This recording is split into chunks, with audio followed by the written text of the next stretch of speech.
Moshika Malakaya. Et c'est bon, les plans de Dieu est là. Les plans de paix, son Père sympa est brisé. Alléluia, gloire à Jésus-Christ. Il nous a légué le pouvoir de marcher sur les serpents, les scorpions, sur toute la puissance de l'ennemi. Rien ne peut me dites que rien ne peut me nuire. Dites-le encore, rien ne peut me nuire. Déclarez très fort, rien ne peut me nuire au nom de Jésus-Christ. Alléluia, c'est le temps de la paix. Et cinq allez au chant, en son de paix là. Alléluia, alléluia. Gloire à Jésus-Christ, que son nom soit béni et soit exalté. Envoie une personne nouvelle parmi nous. Je n'ai pas prié pour toi, je vais prier pour toi à la fin. Ok? Je ne t'ai pas oublié. Amen. Tu vas te mettre debout, ma soeur. Mets-toi debout, on va t'accueillir. Le Seigneur est bon. Gloire à Jésus-Christ. Et les lésions sont finies. Les lésions, que ce soit les lésions corporelles ou les lésions qui sont dans ton corps, nous les déclarons finies maintenant. Au nom de Jésus-Christ de Nazareth. Alléluia. Le Seigneur est vivant. Que son nom soit béni et soit exalté. Alléluia. Gloire à Jésus-Christ. On peut prendre nos Bibles, on va se mettre debout. Juste prier pour la parole. Nous disons, Père Céleste, je suis venu en ce lieu pour te louer, pour te rendre grâce, en esprit et en vérité, et écouter ta parole, qui est ma nourriture spirituelle. Je crois que ta parole est la vérité et qu'elle va m'affranchir aujourd'hui. Père, je te rends grâce au nom de Jésus-Christ. Je t'ai ainsi prié. Amen. Gloire à Jésus-Christ. Amen. Le Seigneur est bon. Gloire à toi, que ton nom soit béni. Nous prenons la Bible d'Apocalypse chapitre 3. L'Éternel est bon. Nous sommes toujours depuis bientôt 4 mois ou 5 mois. On a pris une trêve vers le mois de décembre pour terminer. Nous sommes maintenant dans la conclusion de ce message global du corps de Christ que le Seigneur a écrit à l'apôtre, à travers l'apôtre Jean, aux 7 églises d'Asie mineure et d'Asie mineure qu'on appelle communément les églises d'Apocalypse. Nous sommes à l'église de Laodicée, la dernière église. Alléluia. Gloire. Comme nous avons dit à l'introduction il y a plus de 5 mois, le message de cette église, ce n'est pas un message caduque, c'est un message actuel, parce que c'est un message universel de l'église de Jésus-Christ. Dans n'importe quelle église, en commençant par Éphèse, en passant par Smyrne, et Thyatire, Pergame, chaque église peut retrouver ce qu'il peut améliorer pour avancer. Et chaque individu aussi va trouver ce qu'il doit améliorer. L'Esprit disait, mais, à chaque église disait, il y a un mais, tu fais ceci est bon, il y a un mais, voilà ce que je te reproche, voilà ce que je te reproche. Alléluia. À chaque reproche, Dieu reproche quelqu'un. Ce n'est jamais pour t'imprimer, mais pour que tu comprennes que tu retournes vers lui. Alléluia. Et on est dans cette église de Laodicée dont les grands problèmes étaient la tiédeur. Ils n'étaient ni froids, ni bouillants. On va d'abord lire la parole de Dieu. Apocalypse chapitre 3, à partir du verset, à partir du verset 14. Écrit à l'ange de l'église de Laodicée, voici ce que dit l'Amen, le témoin fidèle et véritable, le commencement de la création de Dieu. Je connais tes œuvres, je sais que tu n'es ni froid ni bouillant. Puisses-tu être froid ou bouillant? Parce que tu es tiède, que tu es ni froid ni bouillant, je te vomirai de ma bouche. Parce que tu dis, je suis riche et je me suis enrichi et je n'ai besoin de rien. Parce que tu ne sais pas que tu es malheureux, misérable, pauvre, aveugle et nu. Je te conseille d'acheter de moi de l'or éprouvé par le feu, afin que tu deviennes riche, et des vêtements blancs, afin que tu sois vêtu, et que la honte de ta dignité ne paraisse pas, et un collier pour peindre tes yeux, afin que tu vois. Moi, je reprends et je châtie tout ce que j'aime. Aie donc du zèle et répands-toi. Je me tiens à la porte, et je frappe. Si quelqu'un entend ma voix, ouvre la porte, j'entrerai chez lui, je souperai avec lui avec moi. On va s'arrêter là aujourd'hui. Alléluia. Amen. On a vu, on est, je crois, dans la 4e partie de cette église. J'ai défini dans le premier église, c'était quoi la tiédeur? Dieu ne veut pas que ses enfants soient tièdes. La tiédeur, ce n'est ni froid ni bouillant. Quand tu prends de l'eau bouillante dans la cuisine, tu ajoutes un peu d'eau dessus, ça devient tiède. Dieu veut que vous soyez bouillant. Bouillant, ça ne signifie pas bagarreur, ça ne signifie pas injurier, ça signifie bouillant et fervent en Dieu. Que vous ne soyez pas les chrétiens, j'ai défini un thème et de mon domaine que j'ai mis dans les choses spirituelles, que vous ne soyez pas les chrétiens poikiothermes. C'est-à-dire que quand vous êtes comme, vous avez les sangs comme les reptiles. À l'église, vous êtes chaud, bouillant, à l'extérieur, vous êtes froid. La chrétienté, partout tu dois être chaud, chaud, chaud. Tu ne dois pas te cacher. On a vu dans l'église précédente quel était le danger pour les chrétiens de renier Dieu inconsciemment par des comportements et des agissements quand ils sont intimidés devant les gens. Les chrétiens doivent être chauds parce que tu es la lumière du monde, tu es le sel de la terre. Tu as en toi ce que personne d'autre n'a sur cette terre. Alléluia. Je ne vais pas revenir sur ça, c'était il y a plus de 4 dimanches. Et puis on est passé à définir les dangers de la richesse. Parce que cette église disait quoi? L'église disait qu'ils sont enrichis. J'ai un peu enseigné, vous allez tout ça sur le site, à l'internet ou sur YouTube, vous pouvez suivre ça. C'est les chrétiens, Dieu est intéressé à nous bénir. C'est vrai que n'importe quelle bénédiction aura une apparence extérieure. La bénédiction spirituelle, quand elle est là, elle va partir de l'esprit, de l'âme et du corps, et puis de l'extérieur. Paul a dit, et plutôt l'apôtre Jean a dit à son ami Gaius, il dit simplement, je veux que tu prospères comme ton âme prospère. Mais le malheur pour les chrétiens, ou nos ancêtres des Israélites, ce qui leur est arrivé, quand Dieu les bénissait, ils oubliaient Dieu. Ils commençaient à avoir les yeux sur ce que Dieu donnait. En d'autres termes, la bénédiction devenait Dieu pour eux et Dieu devenait secondaire. Amen. J'ai coaché beaucoup pour les gens ici, il y en a qui sont des médecins ici un peu partout là, mais les chrétiens se maintiennent. Ils ont oublié Dieu. Dieu doit être toujours le premier. Dieu ne veut pas que vous soyez pauvres. Dieu veut que vous soyez bénis.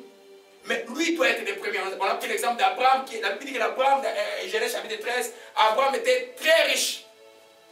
Mais vous n'avez pas nulle part dans la Bible où Abraham s'est vanté de dire qu'il était riche. Non, il s'occupait que de son Dieu. Alléluia. Et c'est sur le site, c'est un enseignement la partie que j'aime le plus. Parce qu'on a vu sur le site, sur YouTube, quand on a publié, tout le monde a sauté dessus parce que c'est pas une bonne richesse. Mais c'était une bonne leçon pour eux de comprendre que c'est Dieu qu'il faut mettre d'abord en premier. Alléluia. Et puis, je suis en train d'étudier pour nos bien-aimés qui viennent d'arriver pour la première fois pour les étudier. Et on a vu le verset 18 qui montrait que Dieu conseillait à Thyatire d'acheter de lui de l'or éprouvé, afin qu'il devienne riche, des vêtements blancs, et afin qu'il soit vêtu, et puis un collier pour être ses yeux. Les 3 concepts, or éprouvé, c'était la parole de Dieu, et puis vêtements blancs, c'était la sanctification, et puis collier, c'était l'onction du Saint-Esprit. C'est les 3 choses que vous avez besoin pour être riche spirituellement. C'est déjà sur le site, c'est 1h40 d'enseignement. Aujourd'hui, je vais être un peu moins. Amen. Si vous n'êtes pas fatigué, je vais faire 2 heures aujourd'hui. Amen. Non, ne vous en faites pas. Alléluia. Alors aujourd'hui, qu'est-ce que nous voyons? Gloire à Jésus-Christ. C'est que nous avons commencé dimanche passé. J'ai nommé l'enseignement sur le quid du châtiment de Dieu. Qu'est-ce que Dieu dit au verset 19? Je reprends et je châtie ceux que j'aime. Élisée et répands-toi. Ça te peut faire peur aujourd'hui. Mais Dieu, c'est un père. Quel est ce père-là qui ne châtie pas ses enfants? Moi, en tout cas, je les châtie quand ils ne marchent pas bien. Quel que soit les âges. Alléluia. Même les enfants spirituels, quand vous ne marchez pas bien, je vais vous châtier. Je vais vous dire, non, ça, je ne suis pas d'accord avec ça. Dans les chemins de Dieu, si quelqu'un ne vous dit pas que les chemins que vous empruntez pour le mal, lui, il a des problèmes avec Dieu. Comme un père négligent a des problèmes avec Dieu. La Bible dit que celui qui s'occupe de sa famille est pire qu'un païen. Même un père spirituel qui est négligent, le pasteur qui laisse déjà mener l'église, faire tout ce qu'il veut faire pourvu qu'il soit présent, dans les derniers temps, ils vont être dessus. Je peux pas avoir peu de gens, mais les gens qui obéissent à Dieu, il y a 1000 membres, les gens qui n'obéissent pas à Dieu. Le chemin de l'enfer, c'est un boulevard. Le chemin du ciel, c'est un chemin étroit. Mais c'est un chemin de joie. Alléluia. Donc, Dieu que nous prions, c'est un Père qui châtie. Il dit là, je châtie ceux que j'aime. On a vu dimanche passé, je vais aller vite juste pour continuer aujourd'hui, que Dieu, les châtiments, c'est la correction. Quand le mot châtiment fait peur, non, c'est la correction. Amen. Dieu corrige ses enfants pour leur bien. Il y a une définition que le Saint-Esprit m'avait donnée. Et bon, je disais que le châtiment, c'est un traitement dur que Dieu impose temporairement à ses enfants pour leur bien. Tu marches mal, le Saint-Esprit t'a parlé, tu ne l'as pas écouté. Les gens te donnent compte, tu n'as pas écouté. Mais tu es enfant de Dieu. Parce qu'on devient enfant de Dieu une fois pour toutes. Quand tu as reçu Jésus qui sont Seigneur et Sauveur, tu es enfant de Dieu. Mais des fois, tu n'es pas en communion avec le Père. C'est quoi? Tu es enfant rebelle ou tu es un chrétien charnel. Quand tu es un chrétien charnel qui marche dans la rébellion, qui marche dans les disputes, qui marche dans les querelles, tu vas avoir les châtiments de Dieu tout le temps. Tu ne verras pas les choses marcher dans ta vie. Jusqu'à ce que tu comprennes. Alléluia. Dieu nous châtie, nous ses enfants, pour notre bien, pour qu'on tourne vers lui. Je disais que les châtiments, ce n'est pas le premier avertissement de Dieu. Non, c'est le tout dernier. Amen. On a vu dans Job 33 que Dieu parle pendant les rêves, pendant les visions, pour nous donner des avertissements. Il va te parler par les paroles, il va te parler par les conseils, il va te parler par les prophéties. Si tu n'écoutes pas, il va te parler par la douleur. Alléluia. C'est juste un résumé que je fais pour ceux qui n'ont pas bien compris l'enseignement dimanche passé. Alléluia. Alors ne dites pas quand tu as une petite douleur, ah, Dieu est en train de me châtier. Non, non, non. Quand tu sais te repentir, quand tu sais demander pardon à Dieu, tu n'auras pas de châtiment. Parce que dans la grâce, Dieu dit, si vous péchez, vous avez un avocat auprès du Père qui est Jésus-Christ. Donc quand tu commets une faute, tu viens, n'attends pas demain. L'Esprit disait à quelqu'un ici, pardonne, pardonne, tu dois pardonner. Pardonne. Alléluia. Donc, la grâce, quand elle est là, et que l'enfant de Dieu rate l'occasion d'aller demander pardon à Dieu, c'est lui, c'est elle-même qui a un problème, ou qui est ignorant. Ou ignorante. Alléluia. Comme enfant de Dieu, Jésus-Christ là, bientôt c'est Pâques là, son sang fut versé pour que, ça s'appelle aussi le sang du pardon.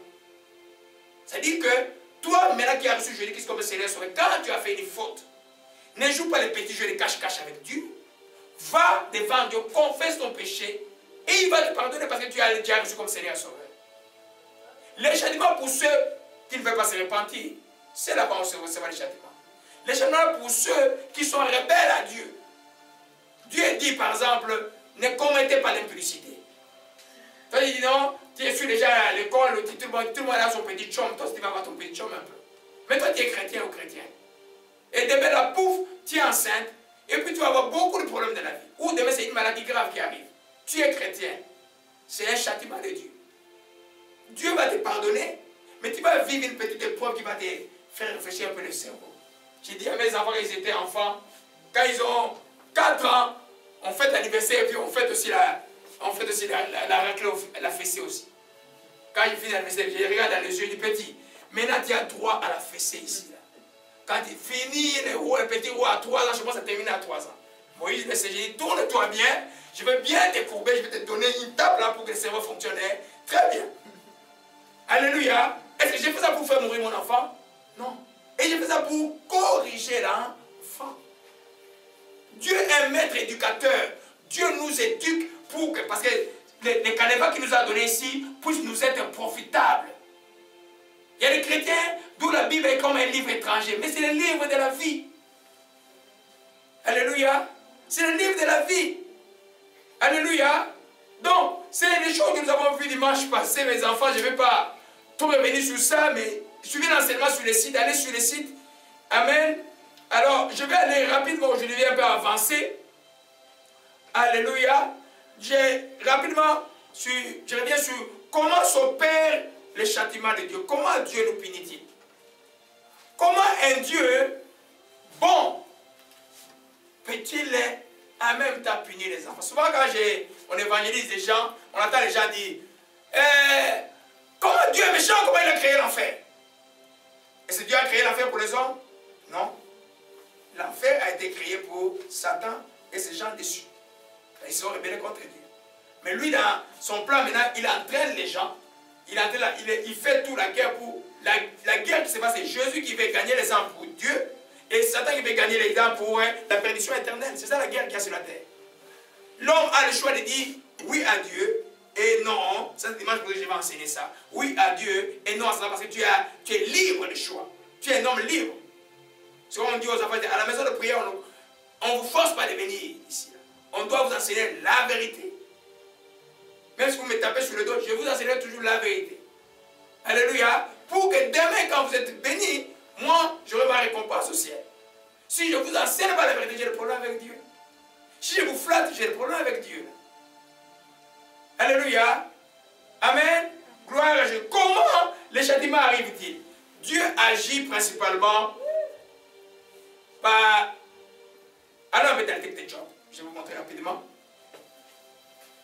Est-ce que c'est Dieu lui-même qui nous punit? Ou c'est Dieu qui... c'est Satan qui agit? Alors, vous voyez que le texte de Job, c'est... je n'ai pas demandé à ma fille qui vient d'arriver là. Es-tu déjà chrétien? Ok, si tu es déjà chrétien. Donc c'est après Psaume. Après Psaume, tu avances un peu. Mon Dieu, elle me rappelle tellement de gens, ces jeunes filles. Hein? Hein? Vraiment, vraiment, vraiment. Amen, amen. Gloire à Jésus-Christ, que son nom soit béni. Les gens se ressemblent sur cette terre. Alléluia. Gloire à Jésus-Christ. Job chapitre 1, à partir du verset 9 à 11.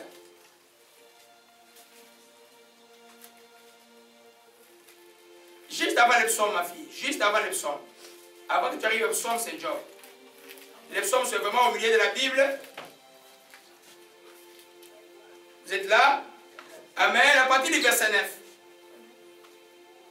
Chapitre 1, verset 9. Satan répondit à l'Éternel, et c'est d'une manière désintéressée que Job craint Dieu. Ne l'as-tu pas protégé, lui, sa maison, et tout ce qui est à lui? Tu as béni l'œuvre de ses mains, et ce troupeau couvre le pays. Mais étends ta main, touche à tout ce qui lui appartient, je suis sûr qu'il te maudit en face. L'Éternel dit à Satan, touche, voici tout ce qui lui appartient, je te le livre. Seulement ne porte pas la main sur lui, et Satan se retira devant la face de l'Éternel. Vous trouvez encore au chapitre 2, quand Satan a pris tout ce qui était extérieur, Job était resté intègre, il est venu encore devant Dieu, et puis Dieu lui dit, au verset 3, l'Éternel dit à Satan, as-tu remarqué mon serviteur Dieu, il n'y a personne sur la terre comme lui, c'est un homme intègre, craignant Dieu et se tournant du mal, il demeure ferme dans son intégrité, tu m'excites à le perdre ça, motif. Satan répondit à l'Éternel, pauvre sur pauvre, tout ce que possède un homme, il le donne pour sa vie. Étends ta main, touche chez eux et sa chair. Je suis sûr qu'il te maudit en face. Et l'Éternel dit à Satan, voici, je te livre, seulement épargne sa vie. Amen. Le livre de Job, c'est un livre qui précède le temps de la loi, qui est le temps de la grâce, qui précède le temps de Jésus-Christ. Satan avait le droit de nous accuser. Maintenant, il n'a plus ce droit-là. Vous savez que maintenant, il n'a plus ce droit. Maintenant, il t'accuse toi dans ton cœur. Alléluia. Donc, Dieu, pour ceux qui sont dans la période de la grâce, si Dieu veut te punir, il va juste enlever sa aide, H-I-E, protection. Hein? Son pourtour, son mur de protection autour de toi. Et Satan vient. Satan attend que ça. Quand dans la vie tu as dit, Jésus-Christ est mon Seigneur, tu as insinué que Satan est mon ennemi. C'est aussi clair que ça là. Elle ne croit pas comme si tu ne vas pas chasser les démons, il ne va pas te poursuivre. Il y en a qui disent, ah non, le pasteur qui enseigne, ne chassez pas les démons, sinon ils vont te poursuivre. Mais le diable, là, que tu les chasses ou pas, il est ennemi de celui qui a donné sa vie à Jésus-Christ. Jusqu'au jour, il va dire, dans la période de tribulation, il va dire aux gens, renoncez à Jésus. Quand il va renoncer à Jésus-Christ, il va te laisser en paix. Mais en paix, c'est vraiment une paix? Non, pour que tu sois perdu éternellement. Donc le diable est ennemi des chrétiens. Et quand l'enfant de Dieu n'obéit pas à Dieu, désobéit ostentatoirement à Dieu. J'ai parlé du péché volontaire. Tu sais que voler c'est mauvais. Tu es chrétien. Tu vas voler, puis on t'arrête, tu vas entrer en prison. Alléluia. Tu sais que, ah non, tu es une femme jalouse, je suis chrétien. On a vu une femme aux États-Unis chrétienne qui a tué une autre femme à cause de la jalousie. Faites attention là. Elle est en prison. Elle mérite d'être en prison. Elle va faire ses 10 ans en prison et Dieu ne va pas la faire sortir de là. Est-ce que Dieu va le pardonner? Oui, Dieu va le pardonner, mais il va payer son prix. Parce que le péché volontaire a un prix à payer. Parce que quand tu pêches volontairement, Hébreu dit, tu prends pour profane le sang de Jésus-Christ. tu dis que qu'est-ce que Jésus a fait à la croix de Calvaire? Donc tu outrages l'esprit de la grâce. C'est pourquoi la grâce n'est pas une permission à tout faire. Le signe de la grâce en toi et en moi, c'est le Saint-Esprit. C'est-à-dire que Dieu nous a donné la puissance pour pouvoir vaincre le mal. Le mal ne peut pas te vaincre, tu es enfant de Dieu. Soit les chrétiens sont mal enseignés. Quelqu'un qui est venu me voir il y a même 6 mois là, juste pendant 30 minutes, pour que je puisse le convaincre que Dieu l'a déjà pardonné. Elle m'a perdu 1 heure de temps. Est-ce que vraiment Dieu m'a pardonné? Dieu m'a pardonné. Mais j'ai compris aujourd'hui que c'est un démon. Toi, tu es chrétien, tu ne sais pas que Dieu te pardonne quand tu as commis une faute. Jésus est mort pour toi, tu n'étais pas encore né. Quand tu fais une faute, il te pardonne. Ce qu'il nous enseigne aujourd'hui, c'est quand tu persistes dans le mal, et Dieu va te reprendre par le châtiment. Mais lui, là, comment il va le faire? Il va juste enlever sa protection et l'ennemi va t'atteindre. Alors, alors, 2 Corinthiens 12, juste pour que je vous explique comment ça marche. 2 Corinthiens 12. Ah, je me sens bien.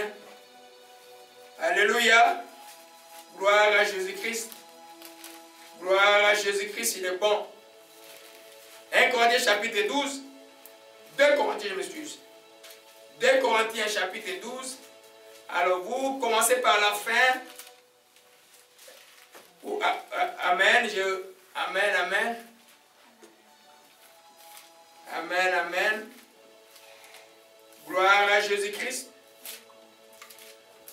2 Corinthiens chapitre 12. Alors quand je disais à ma soeur, à ma fille, il faut grandir vite, elle comprend maintenant. Hein? Je dois lire la Bible tous les jours maintenant. Hein? Amen. Dieu est bon. Amen. 2 Corinthiens chapitre 12, on est là. Amen. Gloire à Jésus-Christ. Nous lisons nous tous à partir du verset 7. Pour que je ne sois point enflé d'orgueil, à cause de l'excellence de ses révélations, il m'a mis une écharpe dans la chair, un ange de Satan, pour me suppléter, pour m'empêcher de m'enorgueillir. Alléluia. Ça, c'est l'apôtre Paul. Lui, ce n'est pas un châtiment. Je précise. Lui, c'est juste une preuve que Dieu a mis pour que l'amoindrir, à cause des révélations qu'il a vues, pour qu'il ne devienne pas orgueilleux. Parce que Dieu résiste aux orgueilleux, il fait grâce aux saints. Regardez comment Dieu est l'orgueil. Qui a montré à Paul les visions? C'est Dieu. Amen. C'est de son propre chef qu'il est venu, qu'il a montré les visions à Paul. Paul n'a pas demandé cela. Mais c'est lui aussi pour empêcher Paul de tomber dans l'orgueil qui enlève une certaine protection pour qu'un ange de Satan nous fasse du mal. Donc pour ceux qui sont sous la grâce, Dieu là ne peut pas vous faire du mal. Il va juste arriver. Satan est là, il attend que ça pour faire du mal. Parce que Dieu contrôle toutes les choses. Vous vous souvenez, dans la fin des temps, il n'y aura qu'un seul ange, pas beaucoup, qui prendra Satan et le jettera dans les trous. Un seul ange et puis il va enfermer. Alléluia. C'est pas cesser d'avoir peur du diable. Amen. Alléluia. Vous êtes des enfants de Dieu. Amen. Alors c'est que nous montrons que quand Dieu châtie ses enfants, c'est pour leur faire du bien. Ce n'est jamais pour vous tourmenter. Si c'est un châtiment, vous allez comprendre l'enseignement tout à l'heure, si c'est un châtiment, tu vas comprendre que c'est un châtiment. Mais sois sûr que cela va finir. Alléluia. Gloire à Jésus-Christ. Juste pour compléter un peu, je résume pour vous qui venez d'arriver. Oshimala Komandakaya. Que son nom soit béni, Jésus-Christ soit exalté. Prenons un peu Job, retournez dans la tête de Job 33. Job chapitre 33 rapidement. Alléluia, alléluia. Job 33. Chapitre 33, à partir du verset 14. Alléluia. Oh Shimala Komarandakaya. Que ton nom soit béni et soit exalté, Jésus-Christ.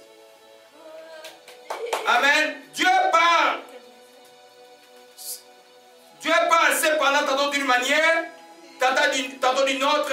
On lui prend un point garde. Il parle par des songes, par des visions nocturnes. Quand les hommes sont livrés à un profond sommeil, quand ils sont endormis sur leur couche, il leur donne des avertissements, met le sort à ses instructions, afin de les tourner du mal, de les préserver de l'orgueil, afin de garantir son âme de la force et de la vie, sa vie de coup de glaive, par la douleur aussi. et reprit l'homme sur sa couche. Quand il lutte, continue, vient agiter ses os. Quand il prend de goût, en égout le pain, même les aliments les plus exquis. Sa chair se consume et disparaît. Ses os qu'on voyait sont à nu. Son âme s'approche de la force, sa vie des messagers de la mort. Mais s'il se trouve un ange intercesseur d'entre les mille qui annonce à l'homme la voix qui doit suivre, Dieu a compassion de lui et l'ange le délivre afin qu'il ne descende pas de la force. Voyez, à partir du verset 19, par la douleur aussi. C'est pour les gens qui n'écoutent pas. C'est enfin, quand Dieu a parlé par des visions, par les rêves, par plein de choses, par la parole de Dieu, qui fait fi de tout. Dieu va te parler par la souffrance. Mais cette souffrance-là, ce n'est pas lui qui va la poser. Il va juste enlever la protection. Il y a un ennemi qui est là près tous les jours qui attaque de faire cela. Alléluia. Amen. Amen. Mais pour ceux qui ne sont pas de Dieu, pour les bons en dehors de Dieu, nous voyons que dans la Bible, chaque fois que Dieu punissait les impies, les châtiments venaient de lui-même. Sodome et Gomorrhe, le feu est descendu du ciel. C'est les anges qui l'ont opéré. L'Égypte qui ne voulait pas faire passer les enfants d'Israël, tous les 12 calamités qui sont arrivées sur l'Égypte, c'est Dieu qui a opéré cela. Alléluia. Dieu étant omnipotent, il peut faire ça. Mais il fait ça aux ennemis. À la fin des temps, c'est lui aussi qui va détruire ce monde. Nous ne voyons pas le feu aussi. Alléluia. C'est pour vous dire simplement que pour vous, enfants de Dieu, quand vous êtes dans un châtiment de Dieu, juste ne vous découragez pas. Sachez que c'est pour votre bien. Alléluia. Maintenant, vous vous posez la question, comment... Oh mon Dieu, est-ce que je vais arriver là-bas rapidement? Oh mon Shikemirando Koshimakaya. Alléluia, que ton nom soit béni et soit exalté. Alors, dans Hébreux 12, je vais vous montrer quelque chose. Parce que beaucoup d'entre vous se tourmentent à envier les méchants. Hébreux chapitre 12. Hébreux chapitre 12. Alléluia. Gloire à Jésus-Christ. Hébreux, c'est... Vous commencez vers la fin, vous montez à Apocalypse 1, Jude, 1 Jean, 2 Jean, 3 Jean, Pierre, Jacques, et vous arrivez à Hébreux. Alléluia. Hébreux 12. Alléluia. Je vais lire à partir du... Gloire à Jésus-Christ. Nous lisons à partir du verset 5.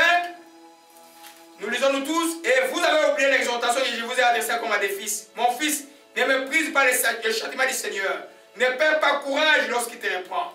Car le Seigneur châtie celui qu'il aime. Il frappe de la verge, c'est-à-dire du bâton, tous ceux qu'il reconnaît pour ses fils. Supporter le châtiment, c'est comme des fils que Dieu vous traite. Par quel fils, car plutôt, quel est le fils qu'un père ne châtie pas? Mais si vous êtes exempt des châtiments auxquels tous ont part, vous êtes donc des enfants illégitimes, non des fils. Amen. Le verset 8, si vous êtes exempt des châtiments auxquels tous partent, vous êtes des enfants illégitimes et non des fils. Et d'ailleurs, puisque nos pères, selon la chair, nous châtient, Dieu, et nous le respectons, ne devons-nous pas, à plus forte raison, nous soumettre au Père des esprits pour avoir la vie. Nos pères nous châtient pour peu de choses, comme les trouver bon, mais Dieu nous châtie pour notre bien, afin que nous participions à sa sainteté. Il est vrai que tout châtiment semble d'abord un sujet de tristesse, mais comme des joies, mais il produit plus tard pour ceux qui ont été ainsi exercés un fruit paisible de justice. Le verset 8. Si vous êtes exempt des châtiments, si vous n'avez pas de châtiment, donc vous n'êtes pas des fils. Vous êtes des fils illégitimes.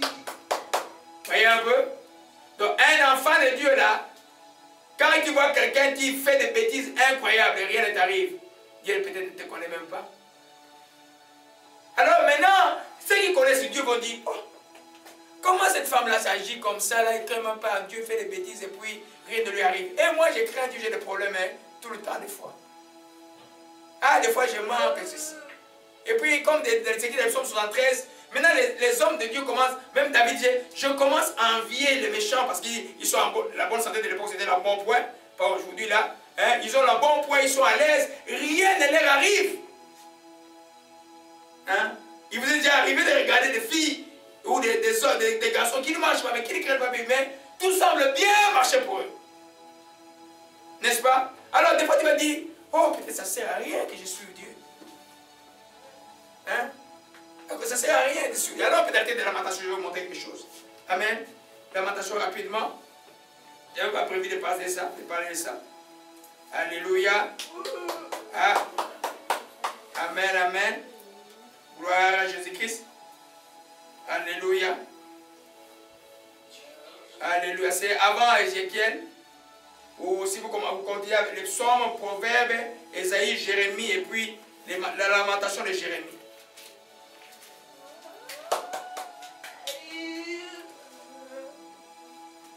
Alléluia. Gloire à Jésus-Christ. Qu'est-ce que j'ai dit? Non, c'est pas la lamentation. Malachie, je m'excuse. Malachie. Malachie, c'est le dernier livre de l'Ancien Testament. Le dernier livre de l'Ancien Testament. Le tout dernier livre de l'Ancien Testament, à partir du verset, gloire à Jésus-Christ, à partir du verset 13. Vos paroles sont rudes contre moi, dit l'Éternel. Vous dites, quand avons-nous dit contre toi? Vous avez dit, c'est en vain qu'on a servi Dieu. Quand avons-nous gagné à observer ses préceptes, à marcher avec tristesse à cause de l'Éternel des armées? Nous estimons heureux les hautains. Oui, les méchants prospèrent. Ils tentent Dieu et il est. J'échappe. Vous avez trouvé cela? Amen. Amen. Ils disent, au verset 15, nous estimons heureux les hautains de les orgueilleux et les méchants prospèrent. Ils tentent Dieu, ils échappent. Alors ceux qui craignent l'Éternel se parlent l'un à l'autre. L'Éternel est attentif. Un livre de souvenirs fut écrit devant lui pour ceux qui craignent Dieu et qui honorent son nom. Il sera à moi, dit l'Éternel. Il m'appartiendra au jour que je prépare. Je compassion Dieu comme un homme a compassion de son fils. Et vous verrez de nouveau entre la différence entre les justes et les méchants et celui qui sert Dieu et celui qui ne le sert pas. Ce qui nous concerne, c'est le verset 16. Donc il peut arriver que à un moment tu commences à envier les méchants. Non. Les méchants ont un jugement. Toi, parce que tu es légitime, Dieu ne veut pas que tu te perdes. C'est pourquoi quand tu fais une bêtise, Dieu t'amène à une correction. Mais ceux qui ne connaissent pas Dieu, Dieu les laisse parce qu'ils seront jugés subitement et sans remède. Dieu leur laisse le temps pour qu'ils aient l'occasion de tourner vers lui. Mais quand le jugement va arriver, ça sera sans remède. Et le prophète dit, celui qui réduit le coup sera cassé subitement et sans remède. Donc l'enfant de Dieu n'envie pas les non-croyants. Par rapport au petit... tu vas voir quelqu'un qui est un grand bandit, mais il n'a jamais été malade toute la vie. Il n'a jamais été malade. Tu me dis, mais comment moi je crains Dieu pour que je suis malade chaque 6 mois? Alléluia. Lui là, il sera cassé subitement sans jugement au temps marqué de Dieu. Alléluia. C'est pourquoi l'enfant de Dieu, quand il te retrouve dans une situation qui peut être un châtiment, tu n'as tout intérêt à être calme, à comprendre pourquoi Dieu les châtie et te retourner vers Dieu. Alléluia. Amen. Maintenant, nous allons passer à la portion que j'avais prévue pour aujourd'hui. Que faire en fait quand on est châtié par Dieu? Amen. Qui a déjà été châtié par Dieu ici? Personne ne sait, hein? Qui a des épreuves ici? Les épreuves, quelque chose qui ne marche pas du tout. Alors vous voyez que les châtiments peuvent être confondus des fois avec les épreuves. Parce que les châtiments, c'est une épreuve. Alléluia. Toute épreuve n'est pas un châtiment. Mais tout châtiment est une épreuve. La différence est que les châtiments arrivent dans la vie des enfants de Dieu qui sont ostentatoirement rebelles, qui ne veulent pas changer. Mais l'épreuve est normale pour tous les croyants. Par exemple, tu dis, on te maltraite à cause de l'évangile, ce n'est pas un châtiment. Ils lisaient les épîtres, tous ont été maltraités. Si on se moque de toi à l'école parce que tu es chrétien, ce n'est pas un châtiment. C'est une épreuve. Ça signifie que la gloire de Dieu est sur toi. C'est pourquoi Satan utilise des gens qui n'ont pas de Jésus pour se moquer de toi. Alléluia. Les châtiments, c'est pour les chrétiens ou la chrétienne qui ostentatoirement va à défier la voie du Saint-Esprit, à défier les conseils du Très-Haut, même les conseils des serviteurs de Dieu. Maintenant, c'est retour dans les problèmes. Il y a une jeune dame qui était venue me voir il y a quelques années. Il y a même, je prends donc un cas, 2 cas. Je commence par la dame. Elle m'amène la photo d'un fiancé. Je vous dis que le mariage, c'est quelque chose qu'il faut préparer sérieusement.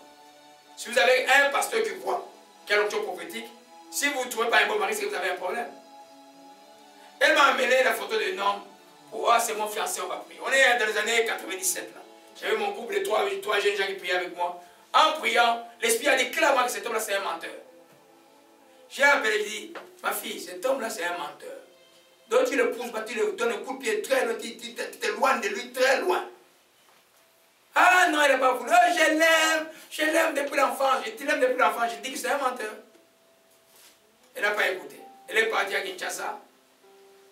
Juste une semaine après, l'homme, il rentre chaque jour à 5 h du matin chez toi. Tu es marié, pendant une semaine, le mari ne rentre qu'à 5 h du matin. Les filles, imaginez ce que c'est pas dans votre tête ou dans votre cœur. Et c'est marié là aujourd'hui est fini. Alléluia. Un enfant de Dieu a écouté. La rébellion, ce n'est pas seulement quand il fait des péchés, mais c'est quand il offense le Saint-Esprit. Un de vos grands, un de vos frères, un enfant a besoin de prier. Il a compris maintenant là. Il va suivre le message, il va me comprendre. Il était ici dans la ville. Dieu venait de les sauver par une chose très grave de la famille d'un enfant qui allait partir. Mais Dieu a montré en vision. Je suis allé leur dire, vous voulez faire quelque chose, vous ne le faites pas. Qu'est-ce qui se passe ici? Ils m'ont dit, non, on a un enfant ici, on sait ce qu'il fait. Gardez cet enfant-là, nous on va le supporter. C'est la fille à 11 ans aujourd'hui. Et puis votre frère a gagné un grand prix littéraire ici. Il a gagné beaucoup d'argent. Il vient me voir, il dit, non, moi, Morel n'aime pas, je vais aller à Toronto. J'ai dit, laisse-moi, je vais prier. J'ai pris 3 mois de prier. Le Spirit dit, dis-lui de rester, dis-lui de rester. Il dit, tu restes. Il ne veut pas, il ne veut pas, il ne veut pas. On avait des frères Guilain, il me dit, ah, il dit, fais-le, lui, il est têtu, il ne m'a pas écouté. Il est parti. Il a fait 10 ans sans travail. Ça s'appelle un châtiment. Son premier travail, il a eu la semaine passée, sa première dîme, je l'ai reçue vendredi soir. C'est la première fois que j'ai pris pour la dîme de quelqu'un avec des larmes. Vous comprenez cela? La voix du Saint-Esprit, le Saint-Esprit parle. Si vous voulez un endroit où Dieu parle, il y a des conséquences aussi de l'endroit où Dieu parle. Quand Dieu vous dit ne faites pas, ne faites pas. Parce que les chrétiens, les dons comme les dons de la parole de connaissance, les dons de prophétie sont là pour vous montrer les dangers du diable. Quelqu'un peut paraître très beau, et puis pendant les fiançailles, tout le monde est bon, mais Dieu dit qu'il y a un danger. Fuis. Quand on dit fuis, fuis. Parce que vous n'avez aucun intérêt que vous vous mariez pas. Vous voulez que tous vous vous mariez, même si je me suis loin là. Mariez-vous. Mais vous devez vous marier pour être heureux ou heureuse. Alléluia. Un autre frère, la même chose. Il m'a mis une photo, je regarde la photo, je prie, je dis, ah non, non, non. Je sais que c'est la deuxième fois. La première fois, on était là à Boston, on était allé dans la famille, j'ai regardé la famille, j'ai dit, ah, tu ne fais pas ici là. Et puis une deuxième photo arrive, j'ai dit encore non, il dit, mais les grands frères exagèrent. Comment tu peux faire ça, il dit que c'est pas bon. Il est parti. Ils sont mariés, ils ont eu 3 enfants. Il m'a appelé Claire, juste 10 ans après, en catastrophe. Ce qu'il a dit, le mariage est fini. Et dans les conditions où elle allait même mourir. Alléluia. Dieu est tellement bon. C'est pourquoi il dit ceux qui sont, vous avez le Saint-Esprit. Quand vous avez la conviction dans le cœur, votre cœur dit, ne pas faire quelque chose, ne le faites pas. Si vous dites faites-le, faites-le. Alléluia. Ce n'est pas avec les résonances. Vous marchez, vous êtes des enfants, vous marchez par l'esprit. Et quand vous avez reçu Jésus-Christ comme Seigneur, c'est le Saint-Esprit qui vous parle. Vous avez dans le cœur, il y a quelque chose qui ne va pas. Ne forcez pas. Que ce soit dans le business, n'importe quoi que vous voulez faire. Alléluia. Gloire à Jésus-Christ, mon Dieu. Amen. Que faire quand on est châtié? D'abord, quand une épreuve arrive, personne ne sait. Comme vous n'avez pas pu répondre si vous avez été châtié ou pas. Il faut discerner maintenant, par la prière, demander le Saint-Esprit. Est-ce que ce que je vis, est-ce que c'est un châtiment ou c'est une épreuve? Alléluia. Parce que si c'est une épreuve, la réponse est la foi. Tu vas la gagner. Tu vas la gagner, cette épreuve qui va passer. Mais la foi ne marche pas avec les châtiments. Avec les châtiments, c'est juste la confession et la repentance qui va marcher. Donc il ne faut pas confondre un châtiment avec une épreuve. Sinon tu es dans la confusion. Vous comprenez, mes bien-aimés? Quand on dit que la Bible est le livre de sagesse, les gens croient. Pourquoi les gens vont les psychologues? Parce qu'on ne les enseigne pas la parole. Quand quelque chose arrive, tu trouves que ce n'est pas normal. Et tu dois pouvoir prier, chercher Dieu pour que Dieu te dise, Seigneur, est-ce que c'est toi qui me réponds ou tu vas me diriger dans une autre direction? Ou c'est une épreuve. Paul arrive à la vie de Missie, le Saint-Esprit bloque. Il arrive en Asie, tout bloque. Il a compris que le Saint-Esprit ne voulait pas qu'il entre là-bas. La nuit, il dort, il voit une vision. Quelqu'un de Macédoine dit, viens nous secourir. Il a compris que là, Dieu a bloqué. Dieu m'envoie à Macédoine. Vous n'êtes pas différent de Paul, vous avez le Saint-Esprit en vous là.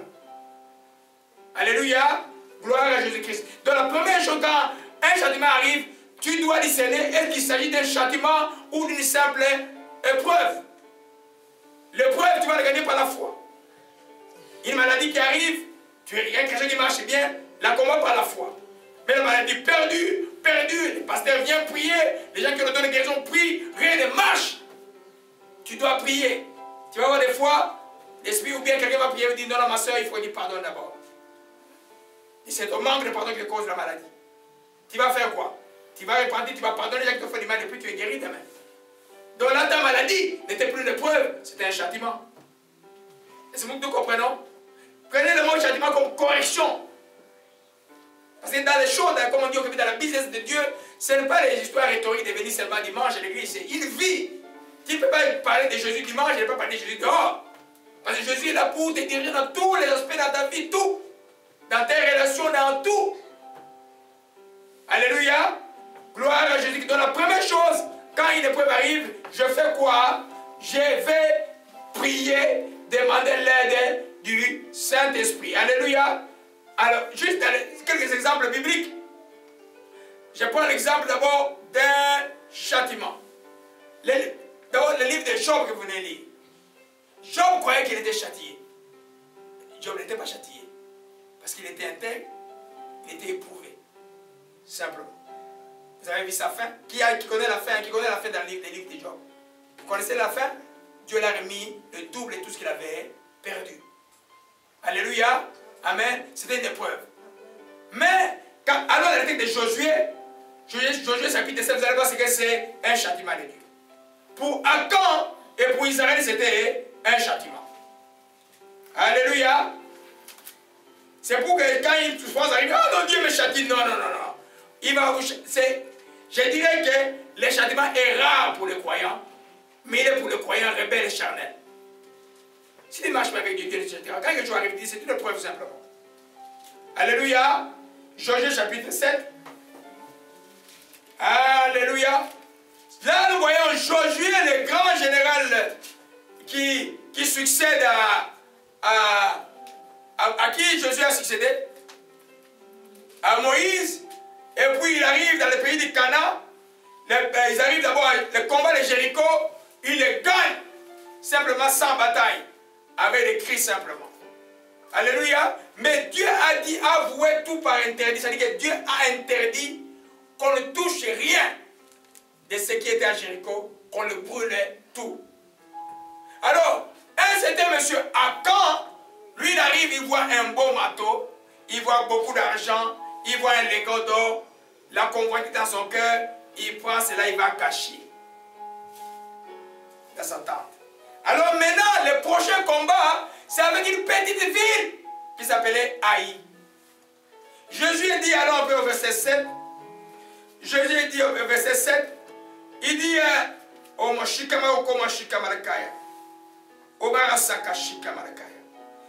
3, il revient plutôt auprès de Josué et lui dit, il est inutile de faire marcher tout le peuple, 2 ou 3 000 suffiront pour battre Haï. Ne donne pas de fatigue à tout le peuple quand ils sont en petit nombre.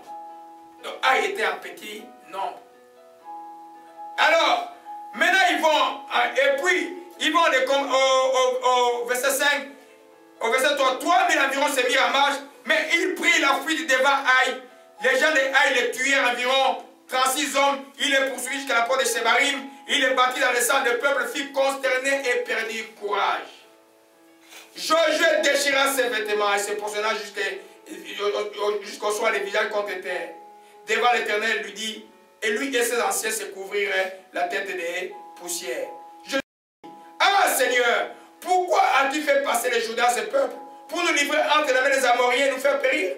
Oh, si nous eussions resté de l'autre côté du Jourdain, de grâce Seigneur, que dirais-je après qu'Israël a tourné le dos à ses ennemis? Les Cananéens, tous les habitants la prendront, ils nous envelopperont, ils nous feront disparaître de notre nom de la terre. Que feras-tu pour ton grand nom? Ça s'appelle les supplications d'un chef, ça. Alléluia. Il dit maintenant, l'Éternel dit à Josué, lève-toi, pourquoi reste ainsi couché sur ton visage? Israël a péché, ils ont transgressé mon alliance, je l'ai prescrit, ils ont pris des choses dévouées par interdit, ils les ont dérobées et ont dissimulé, ils les ont cachées parmi leurs bagages. Verset 12 qui nous concerne, pour comprendre les châtiments, Israël ne peuvent-ils pas résister à leurs ennemis? Ils tourneront leur dos devant leurs ennemis car ils sont sous interdit. Je ne serai plus avec vous si vous ne détruisez pas l'interdit au milieu de vous. Alléluia. Dernière phrase. Je ne serai pas avec vous si vous ne détruisez pas l'interdit au milieu de vous. Alléluia. Ça s'appelle un châtiment. Alléluia. Le peuple a désobéi. Mais c'est un seul qui a désobéi. Comme le contexte d'une famille ou d'un groupe de foi, si quelqu'un marche mal, ça peut vous causer beaucoup de problèmes. Alléluia. Amen. Il a volé, il a pris quoi? Un manteau, de l'or et quelques cycles d'argent, l'argent de l'époque. Il les a gardés pour lui, à cause de la convoitise. Alors que Dieu avait dit, simplement, ne touchez pas. Donc le châtiment arrive quand les gens ne t'obéissent pas à Dieu. La suite est que c'était Akan. Et puis pour que le mal soit ôté d'Israël, il fallait les brûler vifs avec ses enfants, avec tout ce qu'ils possédaient. Et le mal fut ôté à Israël. Vous comprenez cela? Qu'est-ce que pour nous aujourd'hui, la période de la grâce, ça veut dire quoi? Quand il y a un péché volontaire, Dieu va te punir. Ça c'était pour Israël. Et Israël, vous voyez, la même ville là, la prochaine bataille, Dieu a tout donné. Prenez tout ce qu'il y a dans cette ville là. C'est pour vous. Dieu n'interdit pas pour le plaisir interdit. Quand Dieu interdit, il fait voir, est-ce que tu veux être obéissant? Quand Dieu a éprouvé, par exemple, Abraham pour aller sacrifier Isaac, ça, ce n'est pas un châtiment. Mais si Abraham avait désobéi, il aurait eu un châtiment. Alléluia. Quand Dieu te commande quelque chose, il t'aime tellement, tu dois pouvoir obéir. Amen. Et le Saint-Esprit m'a rappelé. J'ai dit à mon fils de me rappeler le nom de Jonas, l'église l'a oublié. Amen. Et ça devait me rappeler. Jonas, c'était un prophète que Dieu a envoyé pour la ville de Ninive. Va, leur dire, je vais le tuer. Jonas a refusé d'aller. Il s'est retrouvé, vous connaissez tous les chrétiens connaissent l'histoire, il s'est retrouvé dans les ventres des poissons. Ça, c'est un châtiment.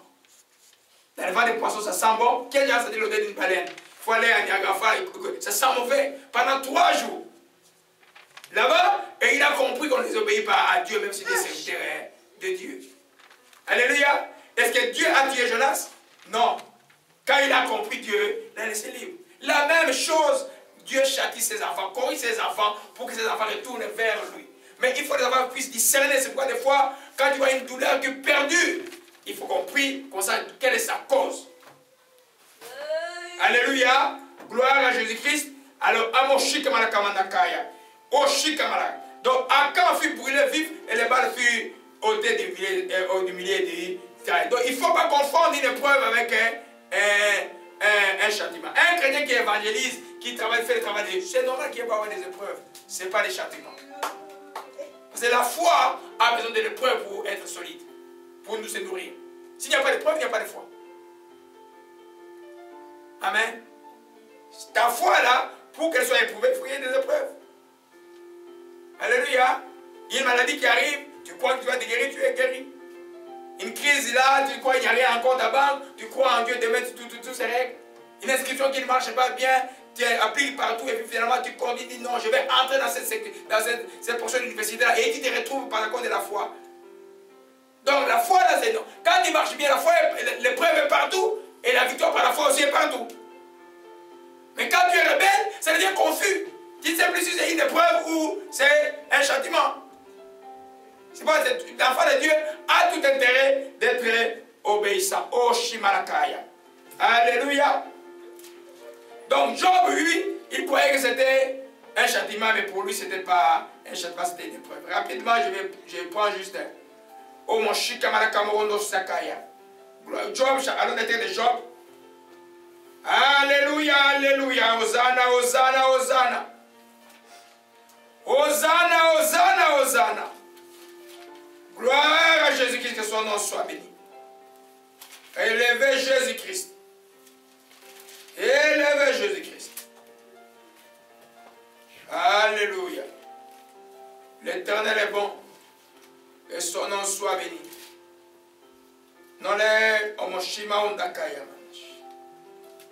Alléluia, alléluia. Alléluia. Non, Job chapitre 5, plutôt 5, verset 17. 5, 17.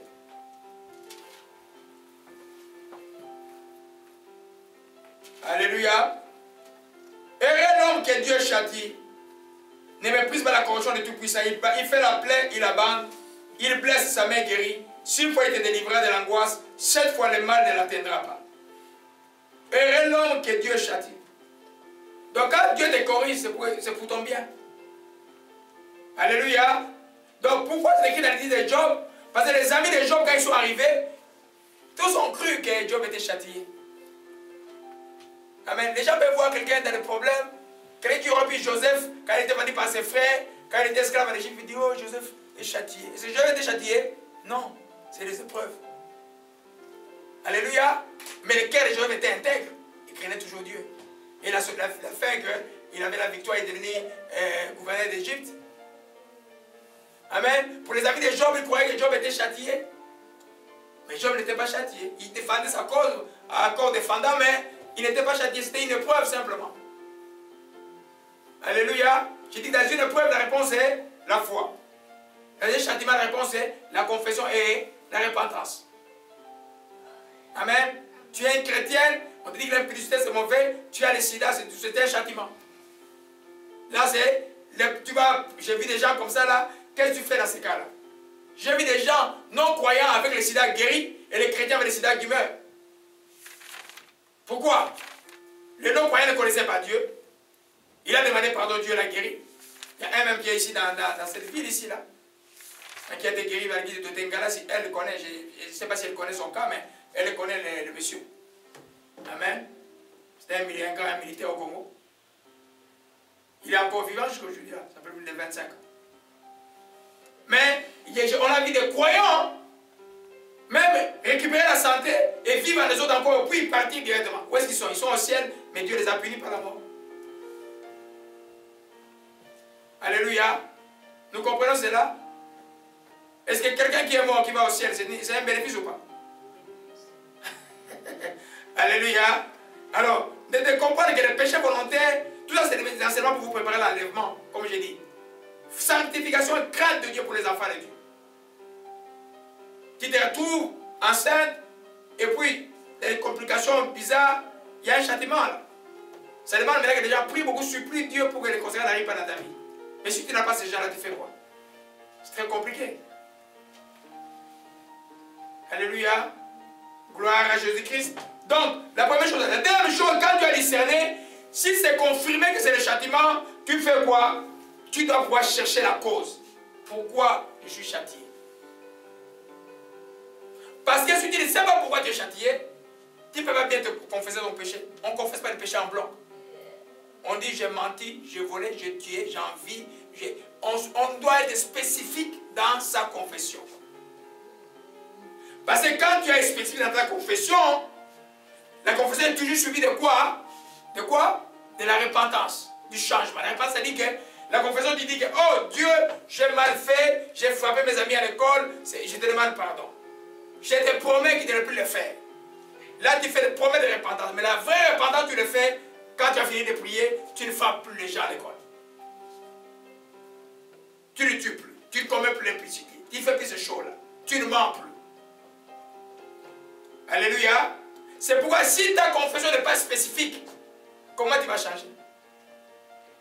C'est-à-dire que tu ne regrettes pas les choses spécifiques. Pourquoi tu vas changer? Tu dois dire en bloc, pardonne mes péchés. Mais tu vas changer quoi? Vous comprenez ce que j'ai dit? Parce que quand je dis que Seigneur, pardonne-moi d'avoir critiqué quelqu'un. Je sais que quand je vais me réveiller et me terminer ma prière, j'ai fait le vœu à Dieu par sa grâce que je ne veux plus critiquer. Ça s'appelle la repentance. Mais quand tu demandes en bloc, des fois même d'une manière lapidaire, rapide, je ne pardonne pas mes péchés. Non, non, non. La prière doit toujours être, quand elle n'est pas faite à l'esprit, consciente. Amen. Les gens voient que quand tu pries rapidement, que tu pries bien. Non, tu peux prier rapidement, tu pries bien. Quand tu peux prier lentement, consciencieusement, tu pries aussi bien que celui qui prie rapidement. Alléluia. Gloire à Jésus-Christ. C'est pourquoi quand tu sais que c'est un châtiment, tu demandes la cause. Si c'est dû, une cause, c'est l'impossible. Par exemple, tu attrapes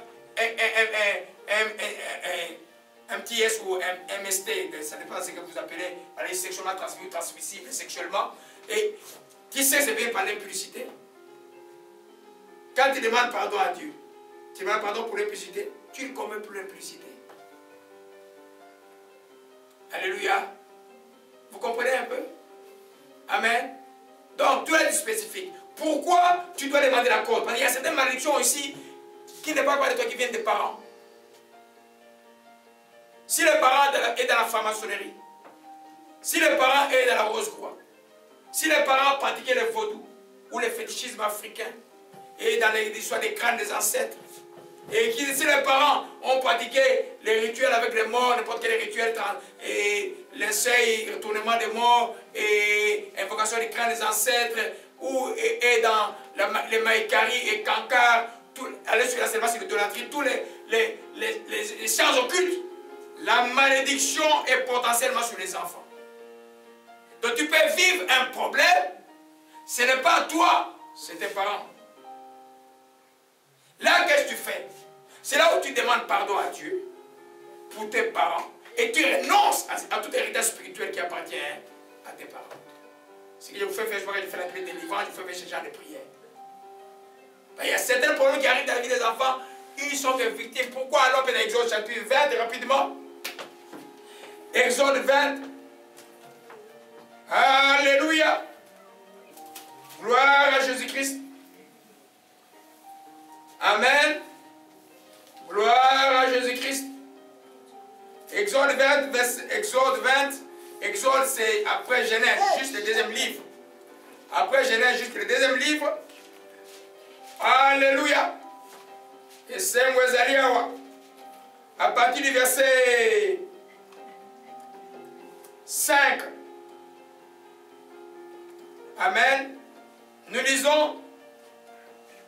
Je peux commencer au verset 3. Tu n'auras pas d'autre Dieu devant ma face. Tu ne te feras pas d'image taillée, ni de représentation quelconque des choses qui sont dans les cieux, qui sont bas sur la terre, qui sont dans les eaux plus bas que la terre. Tu ne te procéderas point devant elles. Tu les serviras point. Car moi, l'Éternel, ton Dieu, je suis un Dieu jaloux qui punit l'iniquité des pères sur les enfants jusqu'à la 3e, à la 4e génération de ceux qui me haïssent. Vous avez vu le verset 5? Tu ne te procéderas point devant elles, tu les serviras point, car moi l'Éternel, je suis un Dieu jaloux, qui punit l'iniquité des pères sur les enfants jusqu'à la 3e, la 4e génération de ceux qui m'haïssent, et qui fait miséricorde jusqu'à 1000 générations de ceux qui m'aiment et qui gardent mes commandements. Très profond. Voyez le verset 3 est capable de l'idolâtrie. Tu n'auras pas d'autre Dieu devant ma face. L'idolâtrie, c'est aimer quelqu'un ou aimer quelque chose plus que Dieu. Des fois, c'est aussi la cupidité. Ou les représentations. Vous avez des images que vous adorez, plein de choses. Ça mène une malédiction jusqu'à la 4e génération. Tout occultisme, par occultisme, maudit sa génération. Je me rappelle le président Mobutu du Congo. Tous ces garçons sont morts. Tous. L'occultisme, je ne sais pas, ceux qui vont me suivre à travers le monde là, n'a aucun avantage si ce n'est que l'égoïsme d'un père et d'une mère. Égoïste. Ça détruit la projet. Parce que Dieu va maudire Jacob. Mais là, quand il retrouve dans ce genre de choses, tu es dans un châtiment que toi, tu n'y es pour rien. C'est pourquoi quand tu donnes ta vie à Jésus-Christ, renonce vite à cet héritage-là. Au nom de Jésus-Christ, tu seras libéré. Parce que c'est l'âme qui pêche qui doit périr, comme c'est écrit dans le livre d'Ézéchiel. Vous comprenez un peu? Ça, c'est la loi, qu'on appelle les 10 commandements. C'est là-dedans. Alors maintenant, quand tu sais que c'est les parents, n'a pas fait la guerre chez les parents, n'a pas les gars, les frapper. Non, pardonne-le, mais désolidarise de tout un héritage spirituel. Si tu peux les aider, fais-le au nom de Jésus-Christ, mais tu n'as plus rien en commun avec eux. Amen. Des fois, dans la chrétienté, la chirurgie spirituelle, c'est dur des fois. Alléluia. Amen. C'est pourquoi l'occultisme ne peut pas aider les enfants. Ça aide beaucoup tous les parents qui sont dans les pratiques, toutes les pratiques que j'ai énumérées tout à l'heure là, vont amener la malédiction sur les enfants. Il y a des choses qui vont arriver dans la vie des enfants, les enfants ne vont pas comprendre. Mais l'enfant, soit intelligent, cherche Jésus, donne ta vie à Jésus et renonce à cela. Alléluia. Donc quand tu as confirmé, tu cherches la cause. Amen. Bon, quand tu as trouvé la cause, c'est alors que tu peux faire une confession claire. Que Seigneur, pardonne-moi. Si c'est moi-même, pardonne-moi d'avoir fait ceci.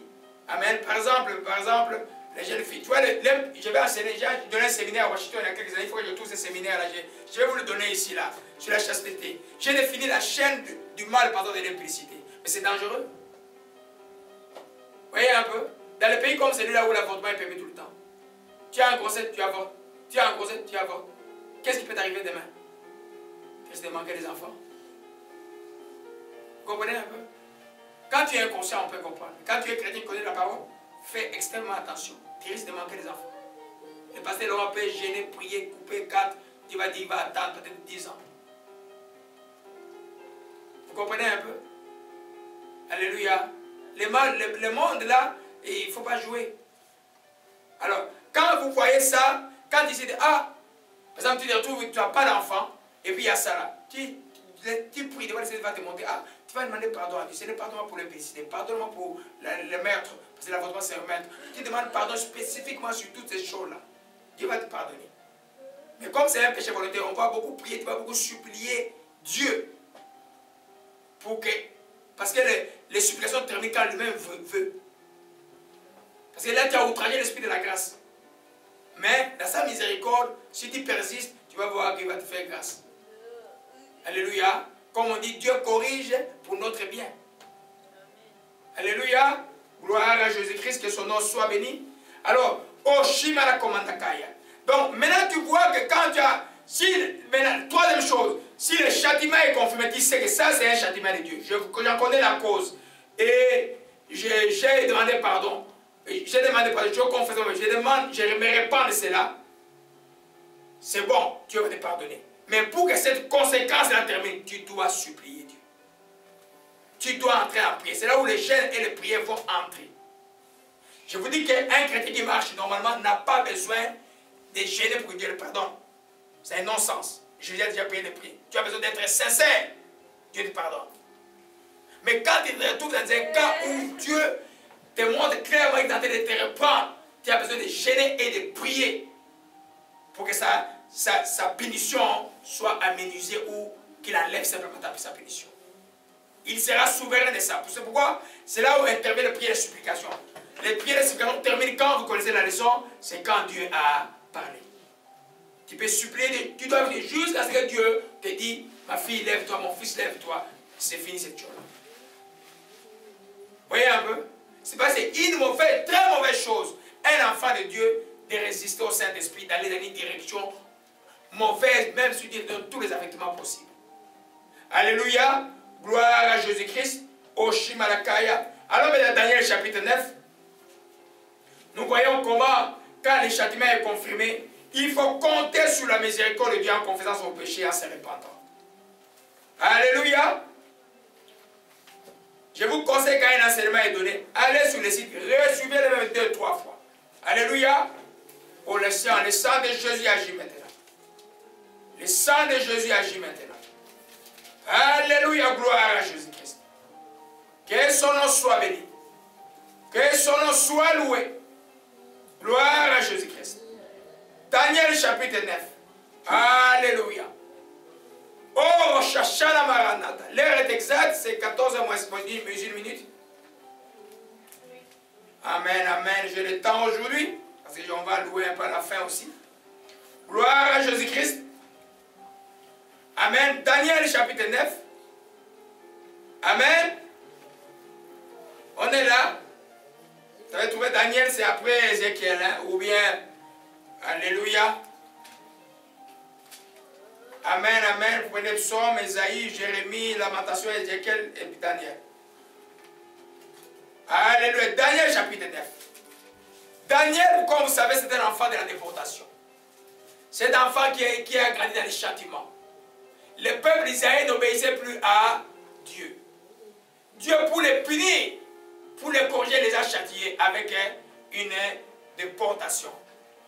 Au Manchika. Il les a avec une déportation. C'est-à-dire que on les a déportés tous pour la Syrie, pour Babylone. Donc ils étaient comme des immigrés là-bas. Daniel faisant des recherches, il a vu que les prophètes de Jérémie avaient prophétisé que 70 ans après, on devait retourner reconstruire le temple à Jérusalem. Alléluia. Maintenant, il commençait à prier.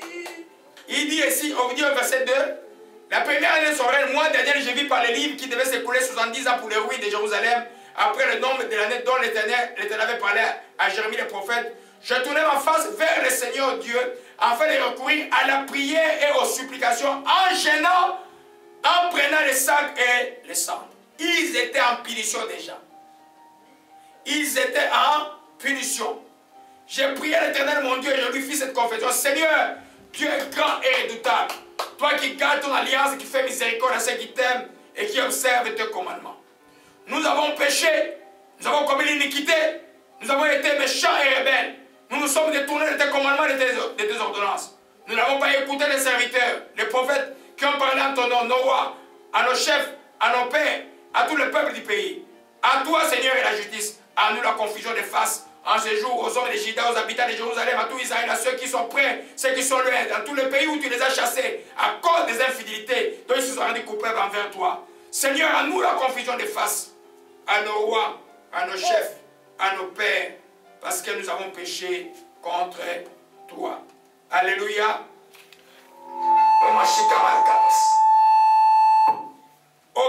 Auprès du Seigneur notre Dieu, la miséricorde et le pardon, car nous avons été révélés envers lui. Nous n'allons pas écouter la voix de l'Éternel notre Dieu pour suivre ces lois qu'il a mises devant nous par ses serviteurs les prophètes. Tout Israël a transgressé de la loi, s'est détourné pour ne pas écouter ta loi. Ils se sont répandus et ils se sont répandus sur les malédictions, les imprécations qui sont écrites dans la loi de Moïse, serviteur de Dieu, parce que nous avons péché contre toi. Voyez comment est-ce qu'il a pris le cas. Il a commencé à supplier Dieu. Les gènes, les cendres, il a reconnu les fautes. C'est un enfant qui est né dans la déportation. Mais il a pris tous les péchés de son peuple sur lui. Il a intercédé comme doit faire un intercesseur, un vrai. De porter le poids de son peuple, de parler à Dieu. Alléluia. Dans les cas d'un châtiment, tu supplies Dieu. Tu gênes, même pour toi, même pour ta famille, pour que la punition de Dieu à cause de la rébellion ostentatoire puisse cesser. Je répète, pas en cas d'une épreuve. J'ai en cas d'échappement. C'est-à-dire que les gens, on les a dit que les cancans c'est mauvais, les vaudous c'est mauvais, les fétichismes c'est mauvais, les crânes des ancêtres c'est mauvais. Ils ne veulent pas. Ils résistent dans ces choses-là. À un moment, les châtiments touchent toute la famille. L'enfant qui connaît Dieu peut faire comme Daniel. Dit, moi et mes pères, nous avons péché. Amen.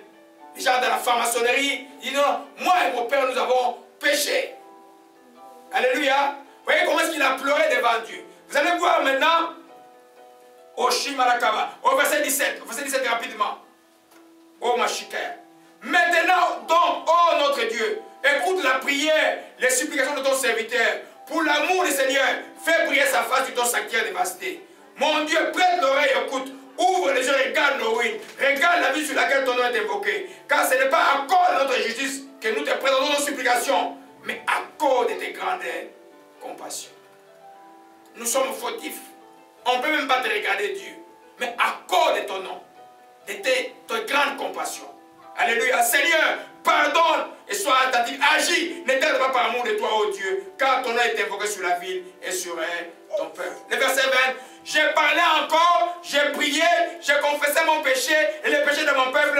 J'ai présenté mes supplications à l'Éternel, mon Dieu, en faveur de la sainte montagne de Dieu. J'ai parlé encore de ma prière quand l'homme Gabriel que j'avais vu précédemment dans une vision s'approcha d'un vol rapide au moment de l'offrande du soir. Il m'instruisit et s'entretint avec moi. Daniel, je suis venu pour t'ouvrir ton intelligence. Lorsque tu as commencé à prier, la parole est sortie, je viens pour te l'annoncer. Tu es un bien-aimé, sois attentif, comprends la vision. Et puis, il a compris. Vous comprenez? À cause de la prière de Daniel, Dieu a écouté les supplications. Amen. Amen. Et le temple a été reconstruit. Amen. Et les gens sont retournés. Amen. Alléluia. Amen. Vous comprenez un peu, mes bien-aimés? C'est-à-dire que Dieu, est-ce qu'il aimait Israël ou pas? Il aimait, mais il les a punis pendant 70 ans. Parce qu'ils étaient ostentatoirement rebelles. Et bien après, il les a fait du bien. Alléluia. Nous comprenons, mes bien-aimés? Gloire à Jésus-Christ, au Shimalakaya. Donc, tu supplies Dieu pour qu'il change par des prières de supplication. Les prières de supplication, ce n'est pas la prière de la foi. C'est la prière du fautif. C'est la prière du malheureux. C'est la prière de celui qui reconnaît ses fautes. Il sait qu'il a résisté au Saint-Esprit. Il sait tout dans une conséquence qui est en train de payer le prix. Il a demandé à Dieu, Dieu te pardonne, mais la chose perdue, tu supplies Dieu pour que cette conséquence ne soit plus. Alléluia. Nous comprenons, bien aimé, qu'est-ce que tu dois faire quand tu es châtié? Tu dois discerner si c'est une épreuve ou c'est un châtiment. Deuxièmement, si c'est un châtiment, tu vas chercher la cause. Quand tu as trouvé la cause, tu supplies, tu confesses ton péché et puis tu demandes pardon à Dieu. Alléluia. Comme j'ai enseigné il y a quelques années, les supplications terminent quand Dieu a répondu. Là, on voit que l'ange Gabriel est venu répondre. Toi aussi aujourd'hui, tu termineras, quand tu es dans un péché volontaire, là, les consents, jusqu'à ce que Dieu parle. Tu vas sentir, il va parler. Alléluia. Gloire à Jésus-Christ. Oh, Shikamalkaya. Oh, Shimala Komaranda Kore. Croire seulement les plans de la mort est brisé. Oh, Shimala Komaranda Shikimalkaya. Oh, Shimala Kore vient dans sa grâce. Sa grâce est là aujourd'hui. Sa grâce est là aujourd'hui. Alléluia. Un autre exemple, le psaume 107, et nous allons terminer par là. Et Sengo Ezaliawa. On va louer encore un peu, je vais prier encore. Le Seigneur est bon. Alléluia, alléluia. Le psaume 107, c'est par là que nous allons terminer. Alléluia, gloire à Jésus-Christ. Alléluia. Oh, à partir du verset 10. Ceux qui avaient pour demeure les ténèbres, l'ombre de la mort, qui vivaient captifs dans la misère, dans les chaînes, parce qu'ils s'étaient révoltés contre les paroles de Dieu, parce qu'ils m'avaient méprisé le conseil des Très-Hauts. Il les humiliait leur cœur par la souffrance. Ils succombaient, personne ne les sécurisait. Dans leur détresse, ils criaient à l'Éternel. Il les délivra de leurs angoisses. Il les fit sortir des ténèbres et de l'ombre de la mort. Il rompit leurs liens. Qui loue l'Éternel pour sa bonté, pour ses merveilles en faveur des fils de l'homme. Alléluia. Ceux qui vivaient dans les ténèbres, qui s'étaient révoltés, les rebelles. Dieu a parlé plusieurs fois, tu n'écoutes pas. Dieu a donné des visions, tu n'écoutes pas. Les gens t'ont exhorté, tu n'écoutes pas. Dieu te parle par les souffrances. Mais ce n'est pas la bonne nouvelle, que ce n'est pas la fin. Arrête, commence à supplier Dieu.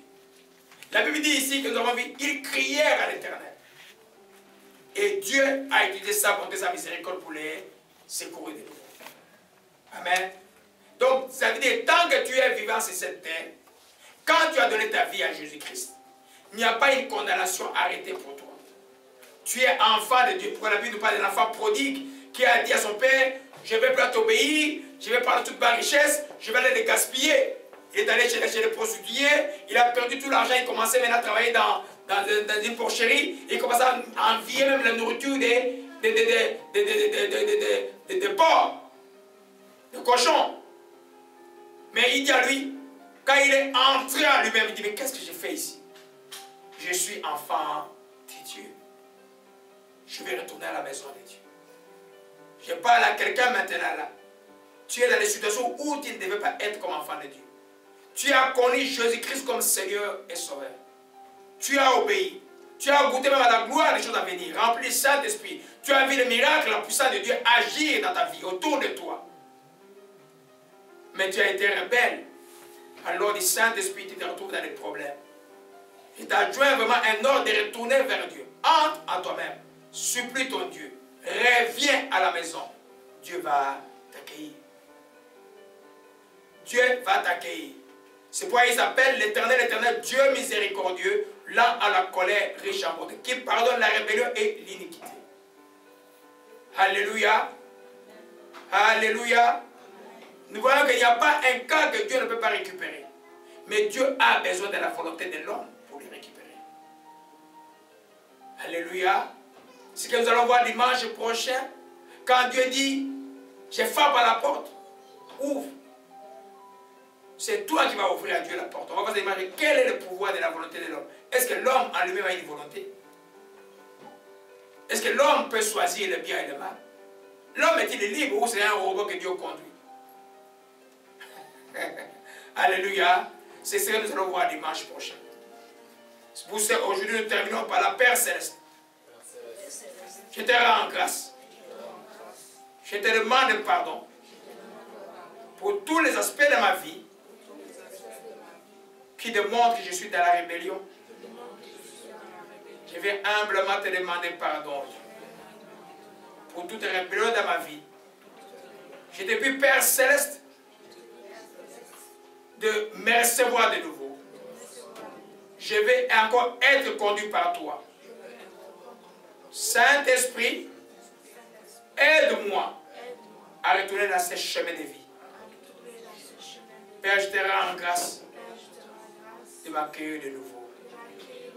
Au nom de Jésus-Christ. Je t'ai ainsi prié. Amen. Pour ceux qui n'ont pas encore connu Jésus-Christ, qui me suivent où que tu sois, tu ne peux pas comprendre c'est quoi un châtiment, c'est quoi une épreuve, si tu n'as pas le Saint-Esprit qui confie dans Jésus-Christ de Nazareth. Et tu ne peux pas avoir le Saint-Esprit si tu n'as pas donné ta vie à Jésus-Christ. Tu vas faire cette prière avec moi, avec toute l'assemblée. Là où tu es, dans ta maison, fais cette prière avec moi. Tu dis, Père Céleste, je te demande pardon pour tous mes péchés. Seigneur Jésus-Christ, aujourd'hui, je prends la décision de te donner ma vie. Seigneur Jésus-Christ, je reconnais ma faute et je reconnais mes péchés. Merci de me les pardonner. Viens dans mon cœur, sois mon Seigneur et mon Sauveur personnel. Seigneur, merci aujourd'hui de faire de moi enfant de Dieu. Seigneur, je te rends grâce. Au nom de Jésus-Christ.